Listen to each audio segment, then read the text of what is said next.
welcome back to another episode of Business Basics. You're on the mic with Dr. Ace, the Global Mentor Coach, and this podcast is dedicated to all things business.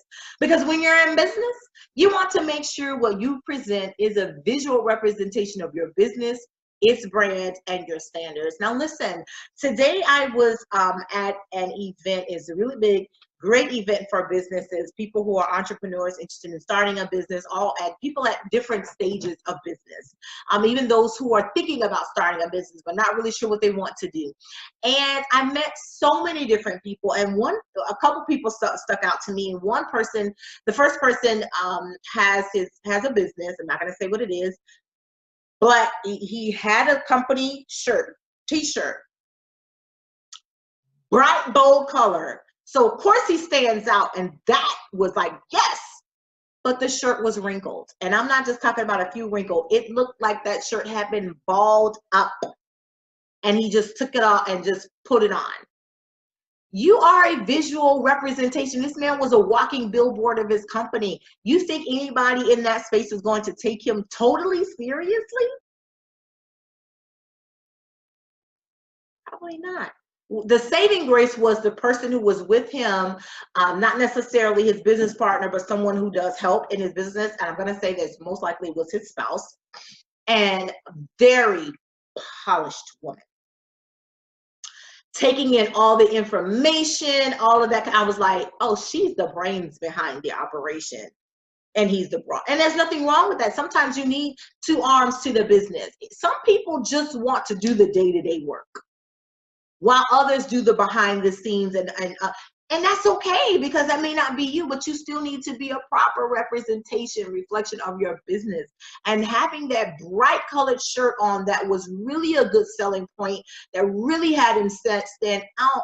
But he stood out for all the wrong reasons, because that shirt was so wrinkled. It literally looked like it was a balled up piece of paper. And then, you just ball up a piece of paper and then opening it back up, and all those wrinkles in that is what that shirt looked like. I mean, sir, he could have just thrown it in a dryer for a couple seconds and let some of that heat and steam get those wrinkles out and look somewhat presentable, but that's how he looked. That's the first person. I met another person who, a little bit casual, a little bit too casual for the occasion, but hey, you never know. People may have had other things to do. But this person has a really good business concept, could articulate it very well, understands that they need help, but was completely inflexible. I made some recommendations and was like, I don't really want to go over there. I want to stay in this place right here. But you know that you're going to be challenged by trying to find space in one place that's not necessarily a good fit for your business concepts. So my thing to you is, my challenge is, you've got to be flexible in your business, especially when you're starting up and there's not a lot of availability for what you need. You've got to go with what's available and where. And you may be surprised that the one place you did not want to go is the place that you probably need to be. Why? Because if you're just getting started, you got to build leverage for yourself. Build that demand so where when something opens up in the place that you want it to open up in, you can say, I know I'm going to drive traffic to this area, and this is how I know. I've been in this location for XYZ time.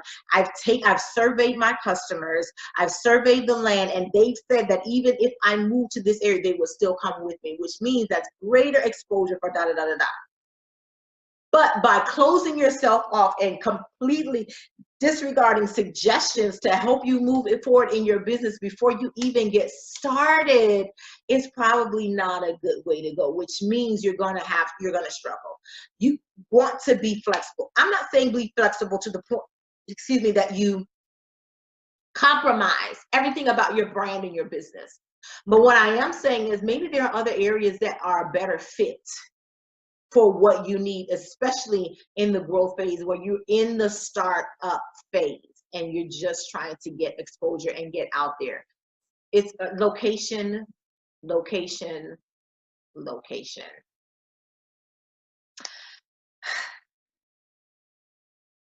It all matters. It all matters. And so that stuck out to me. The last person that stuck out to me was someone, it was very interesting. They're in health care. Presentable, knew their information, but their breath smelled like cigarettes, like they had just chain smoked at least half a pack of cigarettes. And so it's a bit of a distraction because you're talking to me about healthcare and healthcare services smelling like you just smoked half a pack of menthol cigarettes.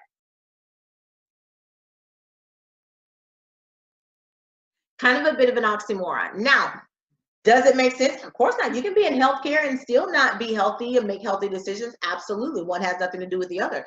But when you're talking about your brand, your visual representation of your brand, and everything matters. And so it was really, I found myself struggling to pay more attention to what the person was saying versus the smell, the odor of what was permeating from them, all cigarette. And they weren't even trying to cover it up to either with a mint, gum, nothing. And so that was the challenge there. When you're presenting yourself in a business setting, you've got to think about all of these different things that could possibly hinder people from buying into your brand. It's all about everything. It's all about personality sometimes. It's about presentation of how you look. It's about being receptive to information. It's a lot of different components that go into building your business, especially when you are at networking events, conferences, any type of business event. It's all about brand representation, from your name tag to company logos on your clothing to, just overall presentation. That stuff matters because people are easily distracted away from you based off of certain things. So today, those are just a few things that I wanted to point out that we can all learn from when it comes to business basics. We've got to learn to get back to the basics of business. I want to give you a bonus clip right here. Right across from the booth where I was serving, I was volunteering, was a business that had two completely different marketing paraphernalia. One business, two different things, nothing blended together. So it was a little bit confusing because people didn't know if they were sharing the booth, sharing the space, or if it was one. And so I asked, I said, is this one business or two businesses? No, it's one business, but you have one banner here and then another banner here. So I said, so this is one business with two different arms of the business. Yes. So here's the confusing part. Why were they not branding this part of the business, which was the insurance side, with the business services side? It was so confusing that they just didn't go together. And I'm going like, why didn't you just make the investment to brand this? Because this looks like it doesn't have anything to do with your business, but it does. Because the two were not marrying. If you're going to have two different arms of your business, and when I say two different arms, this was a different company name. So it was clear to me that this company was some type of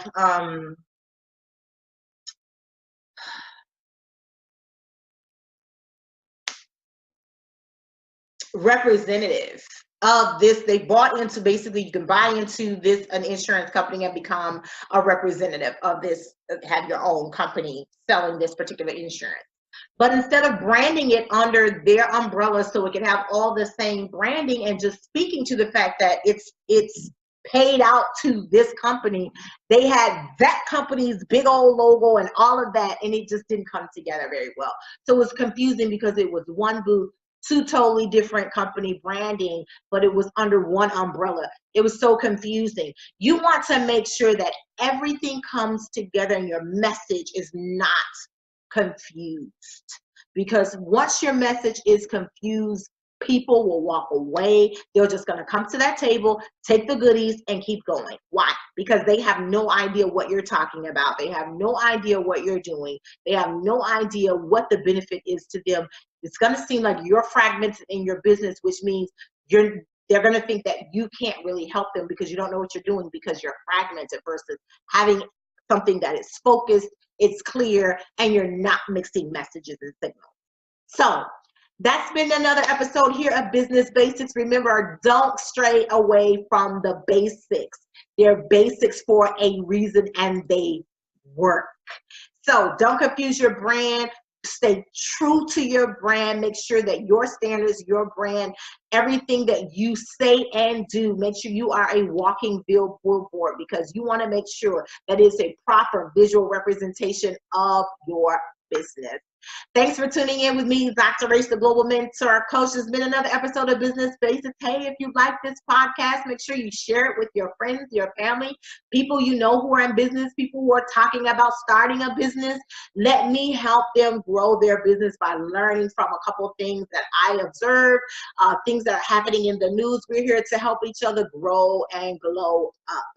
Again, this has been another episode of Business Basics. You can hear this podcast on Spotify, Google Podcasts, as well as on Apple iTunes. Have a fantastic day, and remember to spread lots of love and light. Thank you.